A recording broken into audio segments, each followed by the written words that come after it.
You could really talk about his influence in a couple of different ways, both good and bad. Reuters Federal Reserve correspondent Howard Schneider says Alan Greenspan, the former chair of the U.S. Central Bank who died Monday at the age of 100, helped shape a generation of American economic policy. He held the role from August 1987 to January 2006 and left a lasting impact on the U.S. economy. He saw a lot, several presidential administrations, coming out of the Volcker inflation, the great inflation of the 1970s and 1980s, through 9/11, through the computer revolution in the 90s, and into the housing crisis. His first test came in his first few months on the job with a crisis on Wall Street. Black Friday, 1987, October 1987, when the stock market crashed 20%.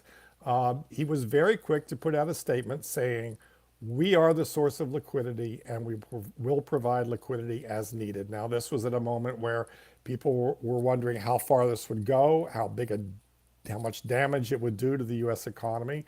And things rebounded pretty quickly from there, partly because of what they call the Greenspan put. He used the power of the central bank's ability to lend money into the system as it was intended. Greenspan oversaw the second largest economic expansion in U.S. history, an uninterrupted decade of growth from March 1991 to March 2001. His decision to let the economy run despite pressure to raise interest rates against an inflation threat that never materialized helped foster years of U.S. prosperity and earned him rock star status as an economic maestro. But when the housing price bubble that had grown during his final 4 years in office finally burst, it savaged his once stellar reputation, along with the global economy. When the housing market in the U.S. started to take off in the early 2000s, he said, well, look, prices rise. If they rise too much,